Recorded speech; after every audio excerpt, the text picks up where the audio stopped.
Guys, it's Adina again. Thank you so much for clicking this video.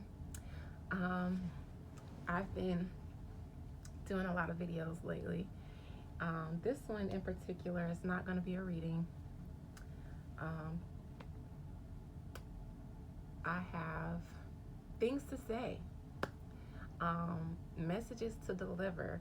My Mercury is transiting both of my nodes, my North Node and South Node today. Um, I think it's conjunct to my North Node and opposing my South Node, which means um, it is my destiny in this life um, to express myself, my thoughts, um, and whatever other messages have been given to me to express.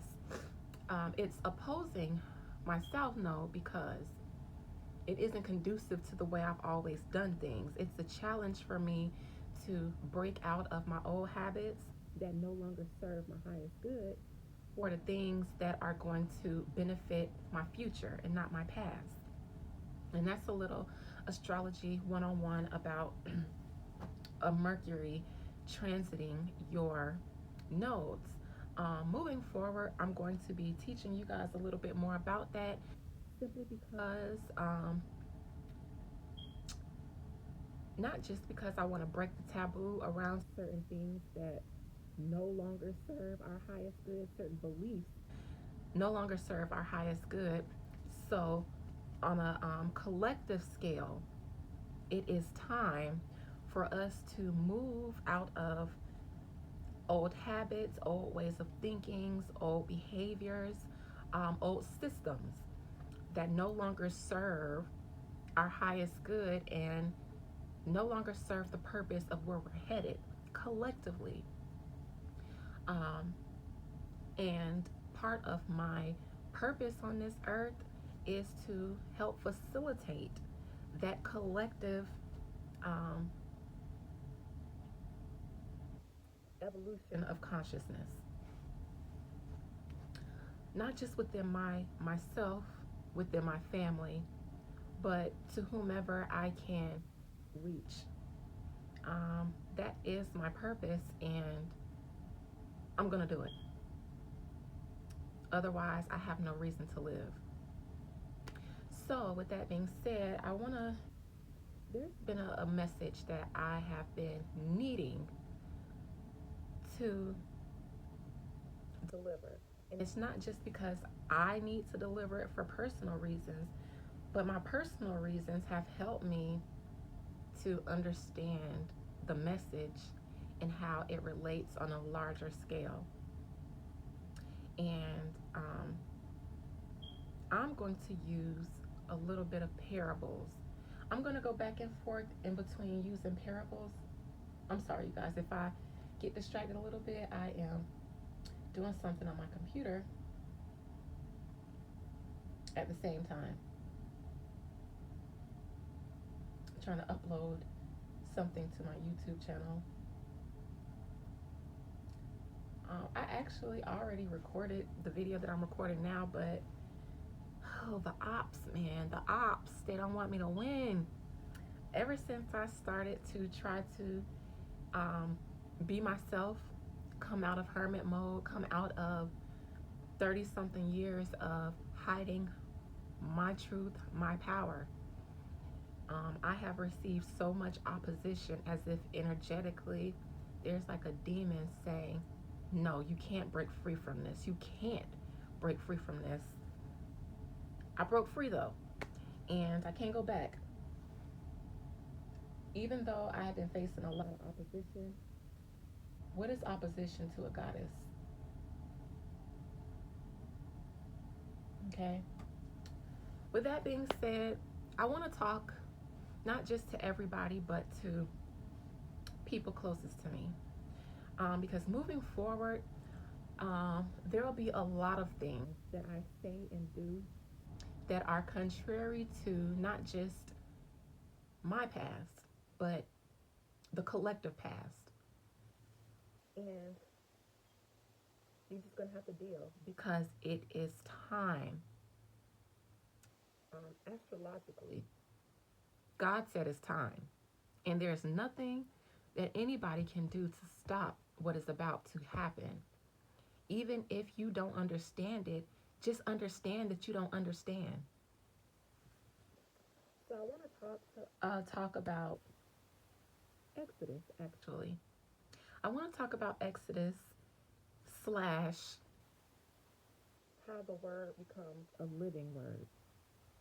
Now, most of you guys are a little surprised that I'm speaking in these terms because a lot of you would like to think that I am or have become anti-Christian since I stopped regularly going to church almost 10 years ago. And that's the problem with certain beliefs, because unless you open yourself up to new knowledge and new wisdom, you're always going to be trapped in a box, and you're always going to trap that subject in a box when that subject may not be in the box that you place them in anymore, or they may have never been in that box. You just place them there on your own, and you put your own limitations on that person. And so I didn't become anti-Christian when I stopped going to the church. I became an actual practitioner. I became testimony of what the scriptures really, really, really talk about. That is how the word becomes flesh. When you reach a level of enlightenment to where you can see beyond the black and white, it's when you're no longer on the milk and you eat the meat. You become the scriptures. You become the ancient text. So I'm talking about Exodus because it's relative to what's going on in the world, especially in the African American community as a whole, and in my family. It all relates. Okay, so picture this.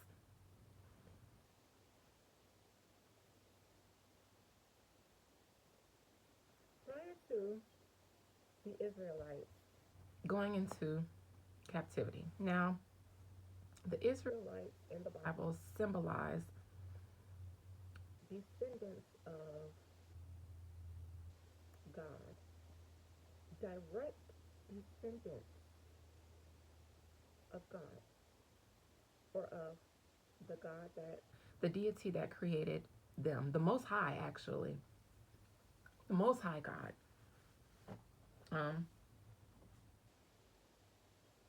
You know, nobody wants you to be great. Nobody wants you to be great. Oh, I'm great. Okay, I'm great. All right, so these descendants of God had beautiful kingdoms, powerful kingdoms that extended to all corners of the world. Their fame, their wisdom, their knowledge, their power was infamous. And then enemies arose. Enemies who were not direct descendants of the Most High God, but who were enemies of the Most High God, came and decided that they wanted the power, the inheritance of the children of the Most High God. So they found a way to do that by conquering by force. However, they get there and they realize that there's something to these people's power. And they found it in our libraries. They found our ancient texts. They went into our temples. They found that our power was our connection to God. That is how we were able to amass great wealth and great power over the earth, as it is our inheritance. So these devils came, enslaved these people, and not just without help,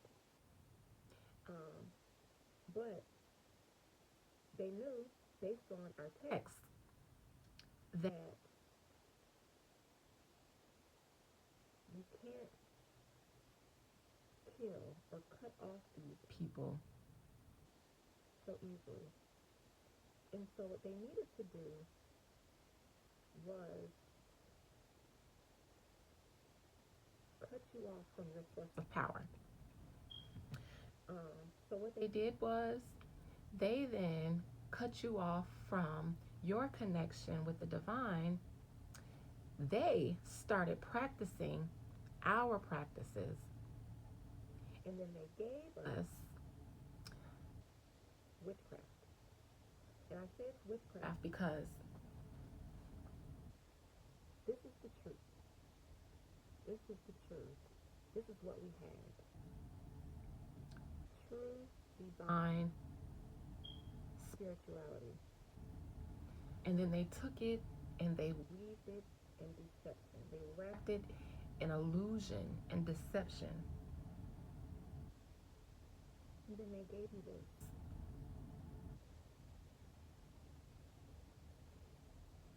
And so God's children were able to be subdued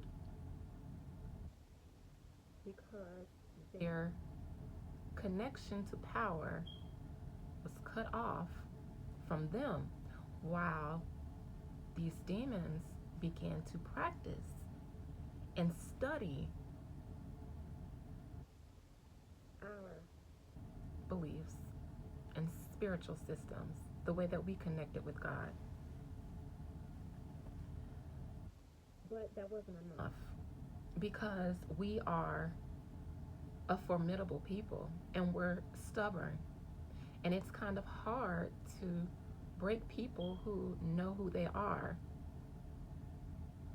So then you have to change their identity, hide their identity. And you start with their children. So children were indoctrinated, and that's how generations and generations and generations of slaves were able to be cut off from their identity and their inherent power. All right, so we become slaves. We're no longer, we became slaves in Egypt. By people who conquered Egyptians. These were people masquerading as children of God, practicing our powerful spiritual systems while turning us away from them and giving us something else that fit the slave narrative. But it was the truth distorted, because you can't really hide these people from their truth. They still have ways, oral traditions, to know better. But what you can do is distort the truth, cause confusion and illusion. So the Egyptians, or the Israelites, are in Egypt captive for 400 years, and then Moses comes. Moses is trained in the true spiritual, the powerful spiritual systems. He knows the real power. He knows. And he's going to use that to free these people. However, these people don't trust Moses because he looks and acts like something that they've been told is evil, or that they've been kept away from, so it's foreign to them. And these people aren't going to accept anything other than their rigid beliefs that they have been indoctrinated with while they were in this captivity. Even though what Moses was practicing was their real, inherent, divine, spiritual connection to God, because they had been cut off from it and indoctrinated with something else for so long while they were in slavery, when somebody came practicing the real stuff that they practiced in their prime, they rejected it. So the plagues weren't just for Pharaoh and the Egyptians. They were also, probably more so, for the Israelites, because if they didn't see signs and miracles and wonders that worked on their behalf, they wouldn't want to leave.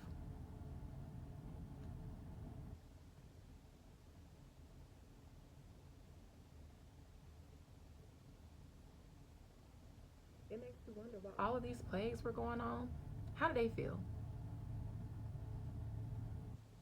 I believe that they were probably just as terrified until they realized that it wasn't affecting them. And then they start thinking, okay, well, maybe this Moses guy is on to something. So yes, they left with him, because by then they're convinced that whatever this guy is doing, it works on their behalf. They still haven't left their beliefs, but they'll leave captivity because they've been shown so many signs and wonders now. It's just like, okay, we pumped up, let's go. But then they get out of captivity. Ain't no food stamps, ain't no unemployment. There are no jobs that you can go to for a steady paycheck. You gotta fend for yourself. Everything, all your comforts, all your luxuries, even though they seemed horrible when you were in captivity, you complained about it all the time. You know, we don't like Pharaoh. We need a new Pharaoh. We don't like the party Pharaoh came from. We don't like his beliefs. We don't like, the systems that are here, because these systems are all built to enslave us and capture us. But once we got free from them, all of a sudden it's just like, we need those. So here we are with Moses trying to act on what God told him to do and lead these people to their inheritance. Take these people out of captivity. They've been there for too long. And take them back to their identity and to their inheritance. But these people had been so mentally enslaved and indoctrinated that they spent 40 years 40 years in the wilderness, 400 years here in captivity, same. They spent 40 years in the wilderness because they hadn't let go of their captivity. They weren't slaves anymore, but their minds still were. Their beliefs still were. So they were wandering around fighting each other, fighting Moses, fighting everything that triggered what they believed or what they were taught when they were in captivity. A lot of people died in that wilderness because they were a poison to what God was trying to do. They were looking at it like, what is this witchcraft that these people are doing in order to make this stuff happen? Because this isn't what, this is not the word that we received while we were in bondage. This is a foreign God that they're serving. Not knowing that this was their inherit divinity, their power. So afraid of power. Because the people who didn't have power, who were afraid of you, then projected that fear of power onto you. Okay. So Moses is frustrated because the older generation, the elder people, the adults that came out of captivity, are making it complicated and hard for them to go and take over the promised land. So Moses started working with their children. Moses had been talking to God face to face. And most of the adults thought Moses was practicing something foreign. They still were afraid of it. When Moses came down from that mountain after he had seen God and talked to God face to face, they were afraid of him. They were afraid of that kind of power. They had never seen it before. Even though their ancestors had, because their ancestors were that power. They were just like, no. And that frustrated the heck out of Moses, because here he is sacrificing himself to serve a mission that God placed in him to serve. But the people that he came to help are rebelling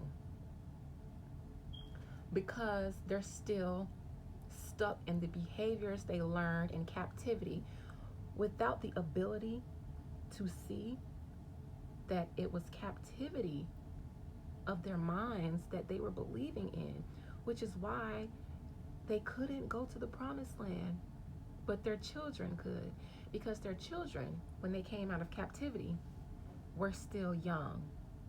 They hadn't been fully indoctrinated by the systems of slavery. So when Moses came along, sent by God, the children weren't too indoctrinated to reject God because of their old religion. That was never theirs. The children were about that life. The children were filled with the Spirit of God that Moses inspired within them. And they were ready to take action. Their parents, though, the reason why their parents couldn't go into the land with the children was because had they accompanied their children into the promised land, they would have destroyed everything God was trying to do, because they would have tainted the minds of their children who were being inspired by God. Their fear would have made them bring their children back into bondage once their children were free. They were born free. It's their parents who were keeping them in that same mental slavery, because their parents weren't born free. Their parents, all they knew was what they knew in captivity. But what they learned in captivity was to make them good slaves. Because these people are powerful. And you can't really physically enslave a powerful people, especially people that share the same lineage as the Most High God, unless you break their minds and you break their spirits. Okay, you break their mind and you break their spirit. You don't have to kill them, because really, if you kill them, especially before you break their mind and their spirit, another one will be born with the same mentality and the same spirit. So what you got to do is break the mind, break the spirit. You don't need to kill them, because after you've broken the mind and the spirit, that trauma is going to be passed down to their children. So their children are going to be born with the same brokenness. But these children, they hadn't been indoctrinated to the point where they couldn't unlearn and relearn. So they were told that they would go and conquer the land, and they did.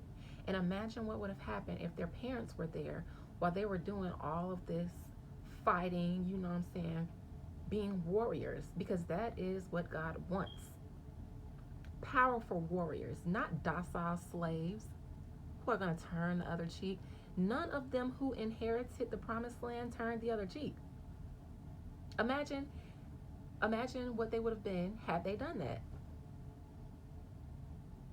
Their parents, though, would have done that. The promised land would have never been inherited. Okay, so y'all get the parable? You get the message, right? Today, same. I want to speak to the generation of my parents and their parents, baby boomer generation, and the ones who align themselves with that mentality. Don't take this as shade, because it ain't no shade. It's all with love, because this message has to be delivered whether I like it, whether you like it or not. You are the generation that wanders around the wilderness because you are still stuck in captivity. You're stiff-necked, you're stubborn, and God cannot reveal itself to you, because when it tries to, you reject it because it's foreign to what you learned and believed during your time in captivity. Even though what you learned in captivity, if you work your way through the witchcraft and the illusion that was done on that text, it's still in there. And your children can see it. Your children read the Bible and see the truth. Because this is what we've been tasked to do. My whole generation has Pluto and Scorpio. It's karmic. We came here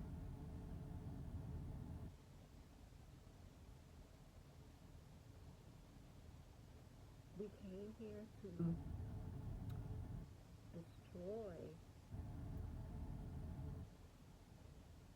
these slave systems, tear it all down, and then inherit. But y'all look at us like we are evil because we practice and we believe in what all ancient manuscripts are saying. God deals with us because we are not too indoctrinated to push it away. And you guys have been able to see what we've accomplished, what we're doing. That's why a lot of our parents are just starting to feel comfortable wearing African attire. You know, churches are now doing, you know, days where they dress up in African attire and stuff like that, and it's all cute. That's because physically you're not in slavery anymore, but your mind is. Your spirit still is, because you accept some things. It's like you're trying to ease your way back in, but you can't break out of the idea that the spirituality that we practice was our power. It was our inheritance as children of the Most High God. Those demons that came and enslaved us, they knew it. The strategy was to cut you off from your power. That's the only way they can do this. And then practice it themselves and tell you to stay away from it. And then you go to your children who are not bound by that witchcraft anymore. And you try to discourage their spirit, which is free from slavery, because you're still enslaved. This is why your generation can only see, but you won't get to fully enjoy what we're doing. Because if you stick around while we get to work, while we really do the real work, we love our parents, we love our families. It's hard for most of us to break free from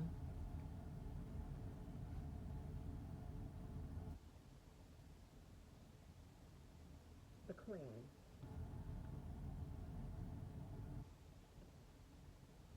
But if we don't, because of your beliefs that you learn in slavery that don't serve your highest good, you will bring us back and you'll discourage us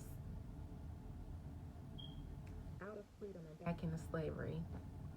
I'm experiencing that now,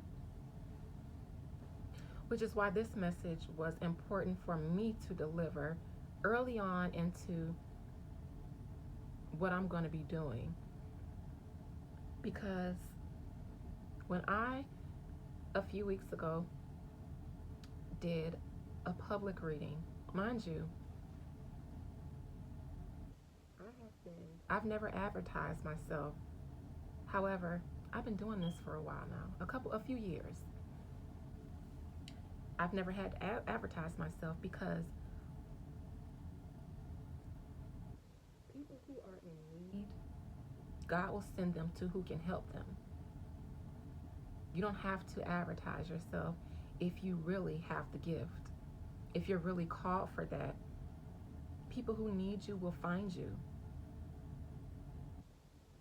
And it came time for me to no longer hide, because a lot more people can use some help that they don't get in slave systems. It no longer serves our highest good anymore.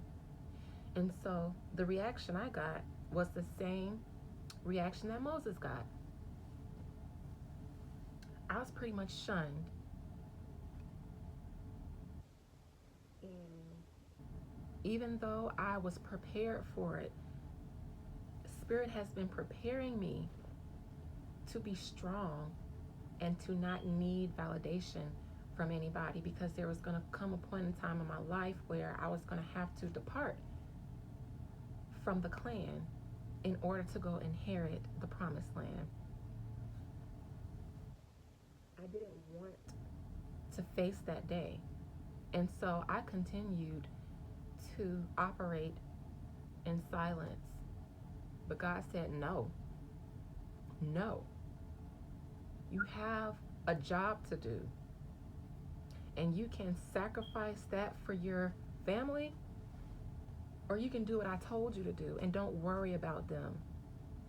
All your life you felt like you didn't fit in. All your life you felt like you didn't belong. Let it go. You felt that way so that you can come to the realization that you don't fit in, because you are not born a slave. You were born my daughter. You were born powerful. And I want you to act on that. I wanted all of your family to act on that. But they were afraid. They were stubborn. They were stiff-necked. And they were slaves. And they couldn't do it. They couldn't allow themselves to do it. So what happened was, my relatives started dying. And then they started requesting meetings with me. So I've always had this gift. It runs in my family. And my next video will probably be breaking down my natal chart. I think that's what I'm going to start doing next, is breaking down my own natal chart so that I can teach you guys how this all works, and I can show you through real time how this works. I'm going to show you the truth. Okay.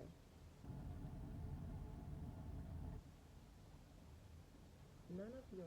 Okay, I'm sorry. So all of my loved ones, from my grandmother, my grandfather, Aunt Queen, Atiki, there are some that aren't allowed to come near me. So if I didn't name them and you know that they passed on and they're in our family, they're not allowed to come near me. So in my dreams, because if I don't, I used to have a habit of trying to turn off my gifts because I've been made to feel evil about it and who I am.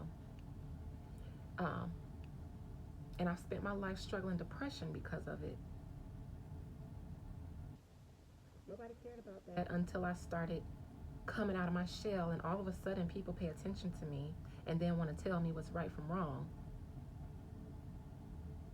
None of you guys were there when I felt like I didn't want to live because I felt something inside of myself that I wasn't allowed to be.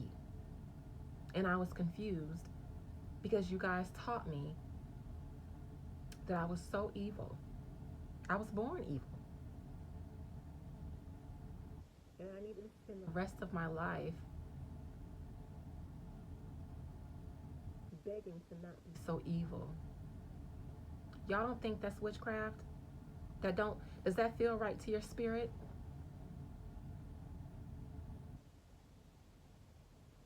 How many people have you turned away because they didn't align with your beliefs that needed help? Does that feel right with your spirit? Because it feels like real demonic activity to me to spend one's entire life having a connection with God and knowing that you can hear God, but everything and everyone around you telling you that's the devil, and you need to repent. So I've spent the last 30 something years hiding myself, struggling with what I know God was telling me and what everybody else was telling me.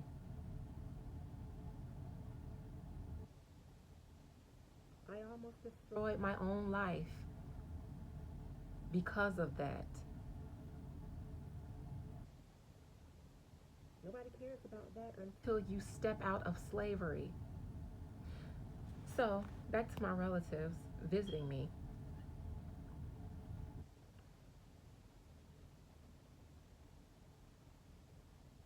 They arrange meetings with me. I go to sleep and they're waiting. They're waiting, sitting there waiting for me to get there. I'll get there and they'll run to me and start talking. It's because I allow myself to hear. I'm not afraid. I wasn't born a slave. Somebody had to be born into this family, not wired the same as the family. Somebody had to be born different to do something different.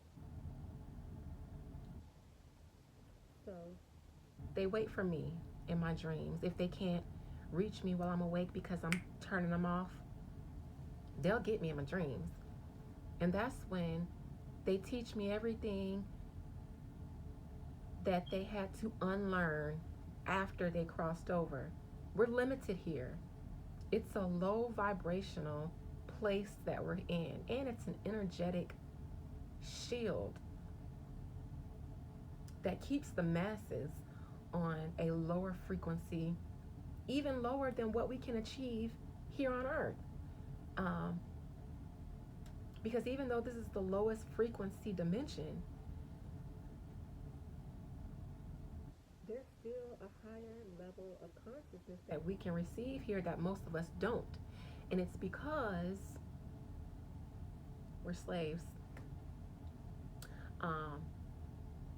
The shackles are gone, but we still can't inherit because we're still wandering around the desert, debating and stuck in mental slavery.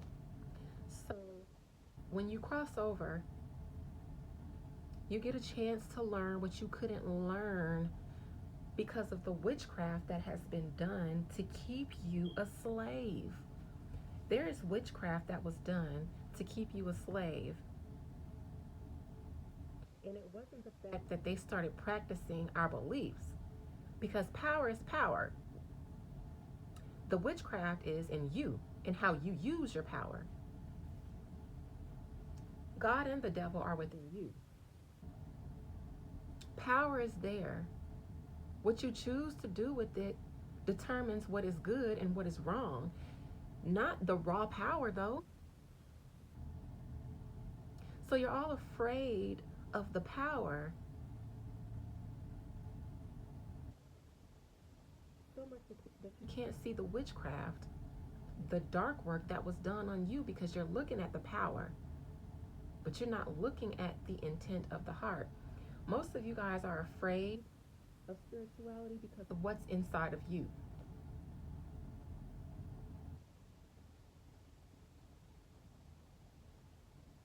Family.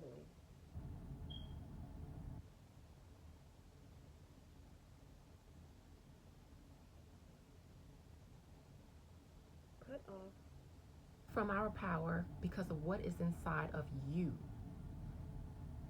That is why it seems like when our family was involved in that stuff, everything went wrong. It wasn't because of their gifts and abilities, it's because of what was inside of them and how they were using them. But then somebody like me was born. Sweet, sensitive Dina, who don't like to say no, who likes to be fair and balanced, who has a pure good heart with good intentions, that everybody has always mocked me for being extra sensitive, extra weird, different, unable to say no, always willing to sacrifice herself for everybody else. Y'all want to know why I was made that way? Because I was here to show you and to correct the wrongs that we did. It wasn't the power in our blood. It is what evil was in our hearts that made us misuse it. I don't have that in my heart. So when I use my power, I use it for good. And that is why Grandma and Irene and Granddad and those who come before them that I can't name because I never knew them in the flesh come to me and don't let me rest until I agree to serve my purpose, because they learned when they got on the other side and they had to account for their lives. They learned that it wasn't our gifts, it is what was in us that made everything go wrong. And so here I am, you know, here I am growing up with them, passing that same guilt on to me when they start to notice things in me that reminded them of what, you know, the spiritual practices that they used to practice. My grandmother, she saw it, and it scared her at first because it triggered her in her memories of some of the things that happened while they were practicing spirituality outside of Christianity. And she immediately, when I was a child, instilled shame in me. In this very room that I'm sitting in right now, 20 something years ago, I lost my ability to be myself in this very room because I used to talk to God in this very room. And my grandma would come in sometime and catch me.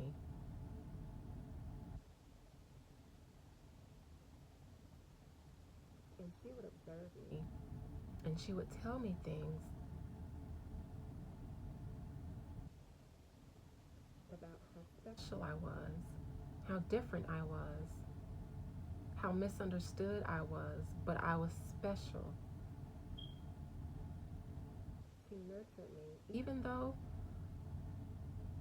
when she first saw it in me, it scared her because she immediately reacted by telling me how evil what I had done was and to never do it again because it's evil. All I did was drew something that I just conceived. Everybody knows that I used to be involved in art. Before it was music, it was. So I've always been involved in all the arts because that is my way of being able to express what I need to express. The high frequencies that I receive, I have to express them some way because God knew that I wasn't going to be able to express them verbally. So I've always been involved in the arts. And I used to draw things just based off of my intuition. And she saw it, and immediately I was evil. And at that moment, that wound was created in me, in my self esteem, in my self expression. However, as she observed me, I think that she started to notice that this one is going to be different. And she would tell me this secretly behind my mother's back. She would nurture me behind my mother's back.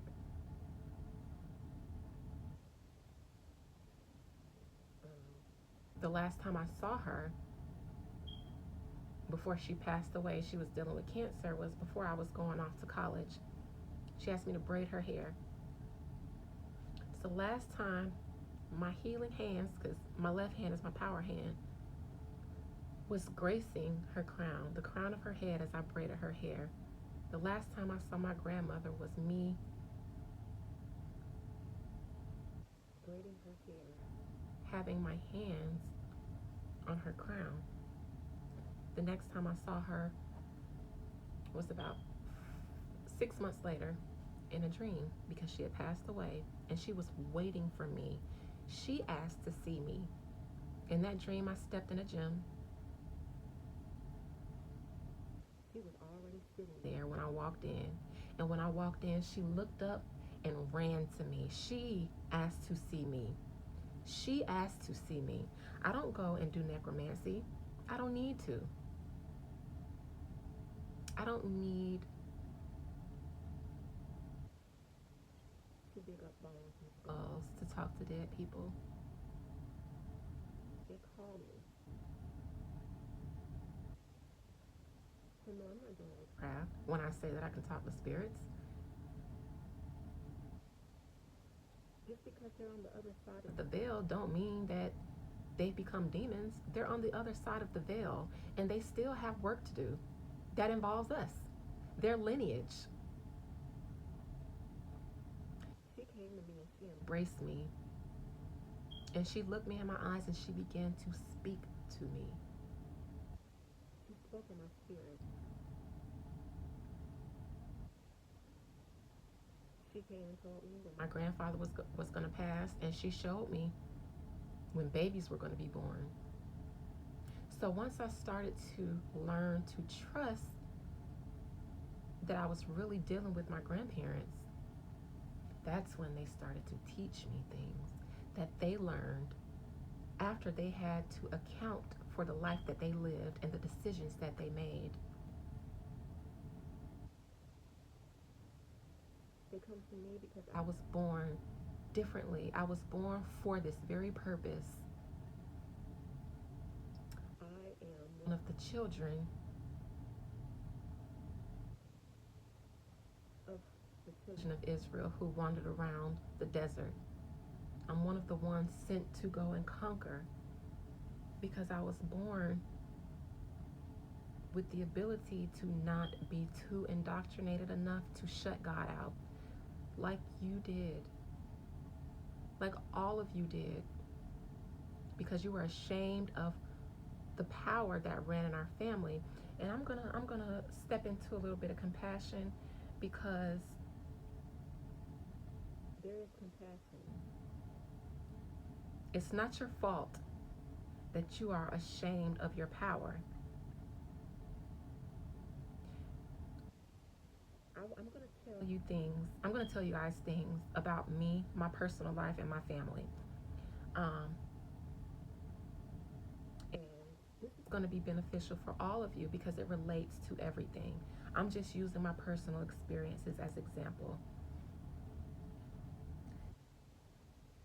I don't say a lot of things that I know because not everybody is ready for the meat. Not everybody is ready for that. So I hold a lot back and I dumb a lot down. I speak in parables quite often because people are still on the milk. So there are things about our family lineage that I know that I don't need you guys to tell me because I asked y'all and y'all didn't have the ability to tell me anything, but they were integral to, or they were necessary for me to learn in order to do my job. So because you guys couldn't tell me, I still learned. I know who we are. I know who we come from. We come from a line of royal priesthood. I'm not talking about, I'm not talking parables anymore. I'm talking about our blood. I've had my ancestry test done, and I study our natal charts, all of our charts, especially the elders. And on top of that, I get told things about us and about myself all the time. I won't bother explaining where it comes from and how I know. A lot of people ask me how I be knowing these things. It's not for you to know how I know, because you won't understand. We come from a line of royal priesthood, but so ancient, it comes from a time where the priesthood was the divine feminine. When these demons and devils came to conquer, what they ran into was women oracles. They ran into oracles who were women, diviners who were women. They found out that the power behind these kingdoms, the power behind these rulers and kings, are the women because they are wise. Spirituality is feminine. Not saying that it is only for women to be experienced, but it is a feminine energy. We are the conduits of it. Anybody can be spiritual, but we are inherently that way. And they came and they saw our beauty, they saw our bodies, they saw our power. And it was a mixture of lust and hatred, which is why they raped us the way they did, to degrade us. And then they practiced everything that we taught. And then they began to call us witches.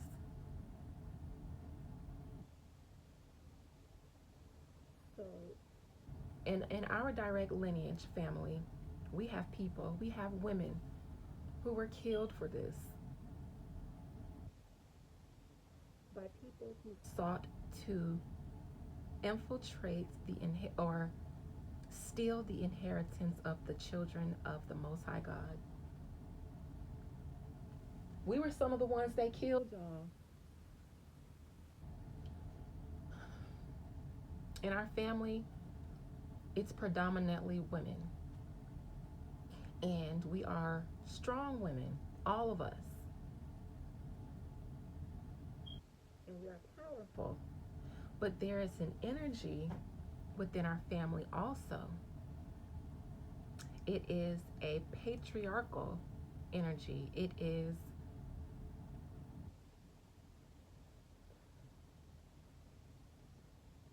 the same energy of those who came to enslave us.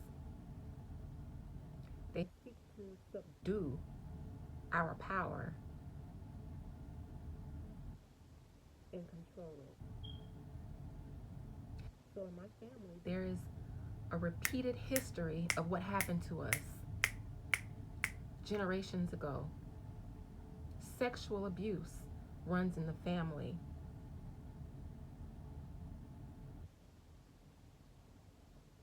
control through religion. It's the exact same thing that happened to our ancestors. How many of us in my family, how many of us women have been made to feel ashamed of the way we dress or our feisty personalities? Because I know that a man in my family, when I was engaged to my ex-husband, before we got married, told him that he would need to control me because us blocker girls are wild.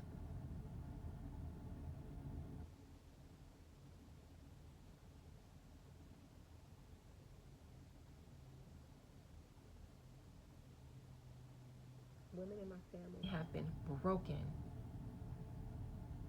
by other men in my family, sexually and mentally,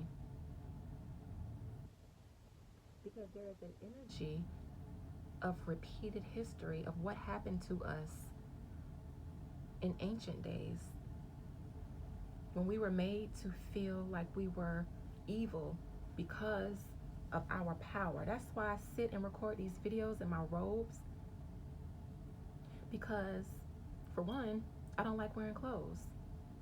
Two, I love my robes. I feel sexy in my long flowy robes, and nobody's gonna make me feel like a harlot for sitting here letting y'all see how fine I am,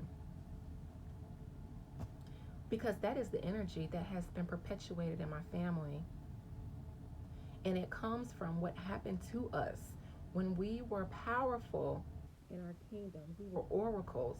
We were the administrators of spirituality. We were the seers. We advised our king. We told our kings what moves they should make in order to be powerful. That's how these kingdoms arose. That's how we got our power, because we were the conduits, and we taught our people how to be divine beings. Those people came and they destroyed us, and they called us witches, and then they learned everything that we taught and then turned us against it. So here we are roaming around the wilderness debating slave religion. Meanwhile, Moses remembers. He remembers simply because he had the opportunity to not be raised as a slave.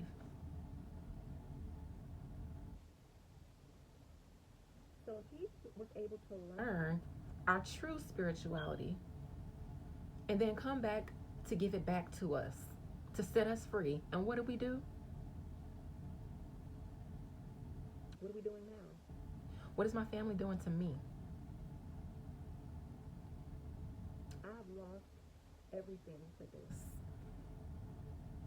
The more I fought my calling, because this is what I am born to do.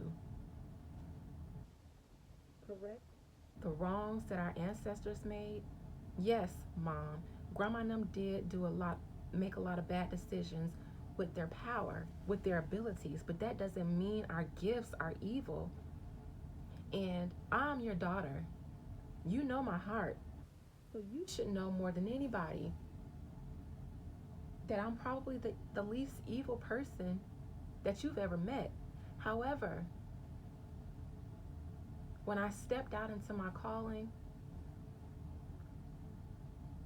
my heart broke because of what happened to us. Because you couldn't see me for who I am and who I've always been. But it was at that moment that I realized that the reason why my father wasn't in my life and I felt emotionally detached from my mother was so that I could be able to reach this point to where I was bold enough to do what God told me to do without anybody's validation, because I've never had it to begin with. So everything that I thought was torturous for me was really preparing me for my purpose, because God knew that I would be rejected for this. That was the story of Christ. He was rejected for it.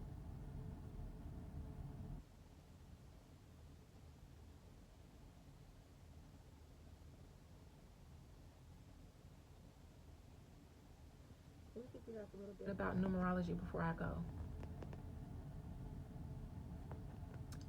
Words, names have numerical values and vibrations, which is why the scripture said there is power in the tongue, because every word carries a vibration.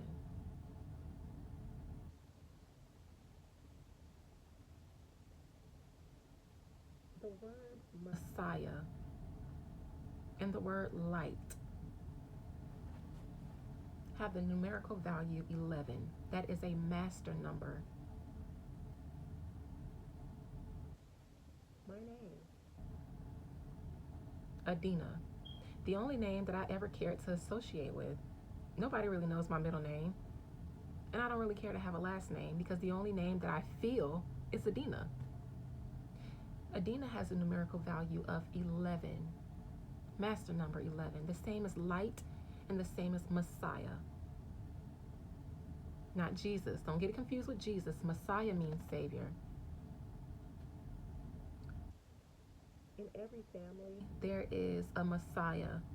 There are many of them who are supposed to come and save the family from generational curses, from bondage.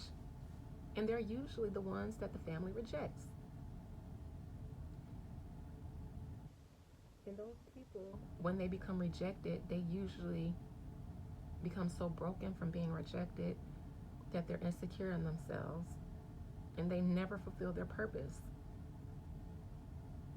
I was built different. I carry the same numerical value in my name as Messiah and light because that is my same purpose in this family.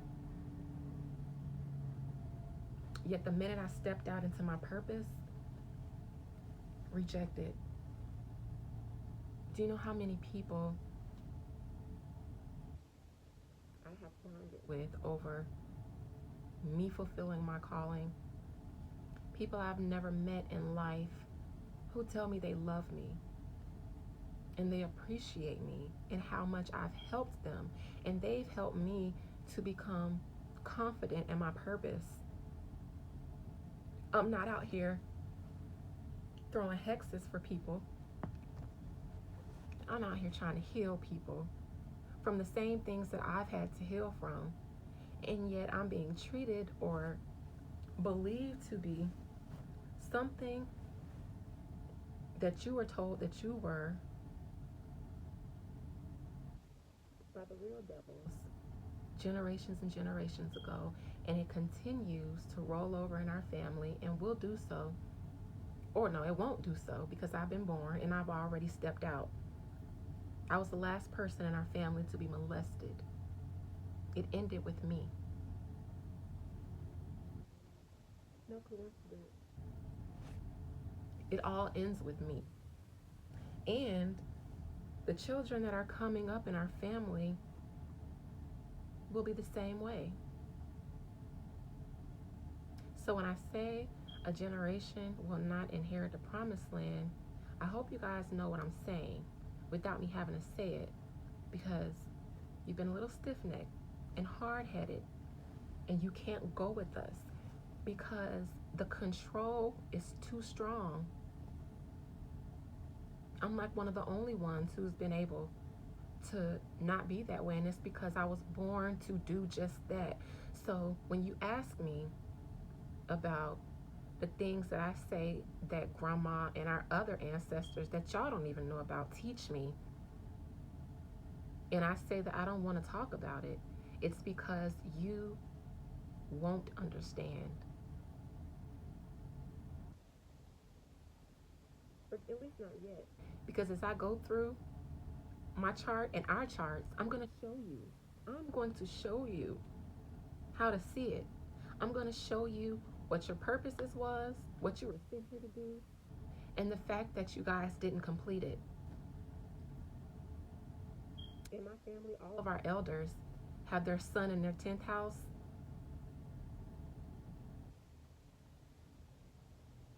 All retrograde. You didn't complete your purpose. You didn't complete your purpose. I'll show you though. I'll show you everything that you guys have been told to believe is wrong. I'll show you how it's not wrong until you decide to do something wrong with it. And the reason why I've been called to step out and practice the things that you guys have tried to repent away is because I am the embodiment of doing right by our gifts, restoring us to our royal priesthood. Because, yes, along the way, our abilities and gifts were misused. But I didn't do it. You didn't do it. You can choose to do right with your abilities, but you chose to run away from them. And I inherited them all, and there's nowhere that I can run. I've recently been stripped down of everything in my life, and I almost, in a sense, I did die. That was my death and resurrection, because everything that I lost made me look at myself. I had to look at my own devil. I had to go to hell for days in this room, alone and going through hell, just to see what I needed to see and then come out completely different. That is the story of Christ. That is the word in the flesh. Y'all looking for somebody to save you when all he was trying to do was show you guys the process to go through to receive Christ's consciousness. It is a level of consciousness that we can all reach after we go through a certain process. But y'all never, most people never go through that process because of the illusion that was wrapped around the Bible to keep you from going through it, because you raise up from that process with power. So instead, the story was distorted so that you could never go through the process, but instead you spend your life waiting for something else. That's why grandma and granddad and all of them came to me, and they keep doing it because it's imperative that we learn that we're waiting on something, wandering around the desert debating scripture, but y'all never got the real message. You never really got it. You got religion, you got slavery. Grandma and them died and they became free, and then they went through their own reckoning process, and then they decided to come back and try to help the rest of their children out of it, so that we don't continue to die and repeat the same generational curse, because we are royalty. Y'all don't think it's a coincidence the way we dress? Most of us are high maintenance and never had a real reason to be. We act like we come from royalty. We act like that because we are. It is in our blood. And you can't rebuke it away. You can't church it away. All you can do is face the devils that you have within you, get rid of them, so that you can be reborn with your power. That way, you don't misuse it. And then you don't create generational curses. That is what I'm here to do. And I will. Regardless of who agrees, because I am one of the children that was tasked with inheriting the promised land. And no matter how much I love my family and the others like me, this is a message to you too. All of you who were tasked with conquering the promised land, but you're being held back by people that are still in slavery. Do it. Do it. God is telling you to do it. And you have that connection. You hear it. But you're struggling with what you always believed and what you feel. use. Trust what you feel, because we all have our own connection with God. And even the churches will tell you that. They just tell you.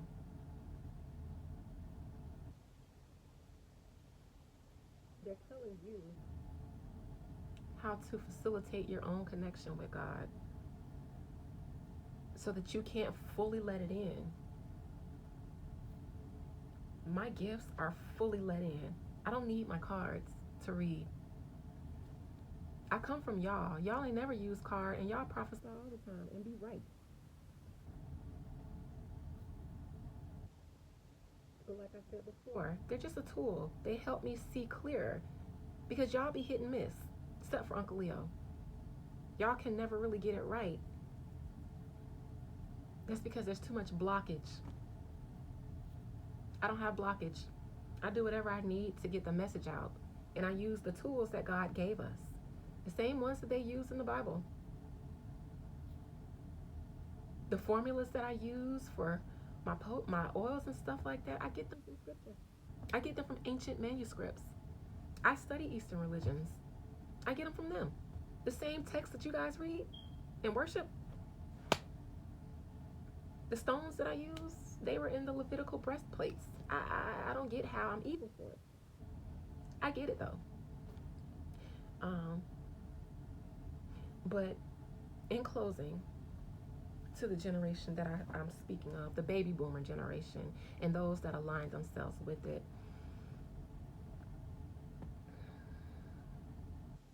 even if you don't understand it, can you just understand that you don't understand everything? Because you're limited.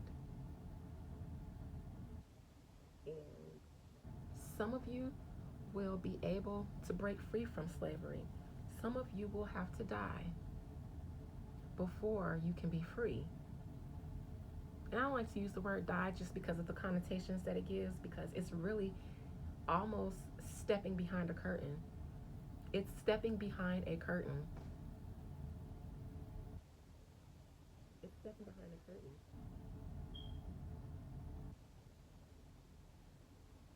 But we still deal with each other unless you can't even see the curtain. I see the curtain on both sides. I've always have. Most of you won't be able to inherit, because just like grandma, granddad, and most of our elders, they weren't able to see and be free until they stepped on the other side. And then they're like, oh,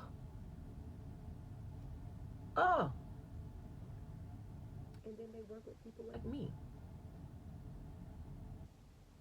to help y'all, to help all of us. Even though you'll reject us, we still do it.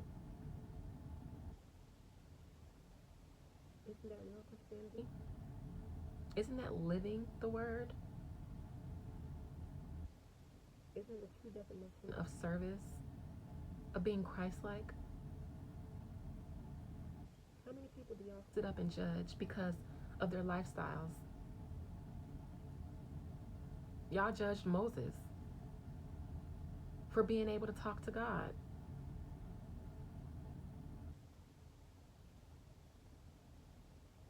Y'all rejected Christ because the Pharisees were telling you something else was coming, and that Jesus was doing something completely contrary to what y'all were supposed to be doing. It wasn't until after the man died and resurrected, thanks to y'all,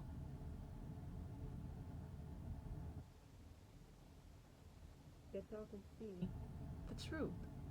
But by then, the Christ has already gone away. To people who accept God.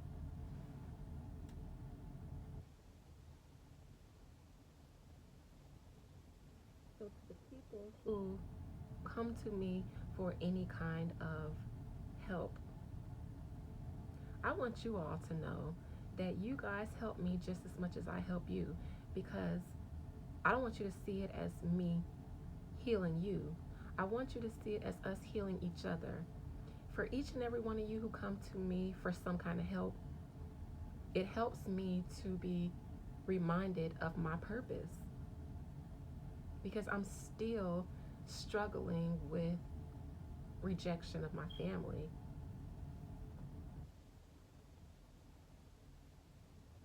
But y'all help me um, second guess myself a little less.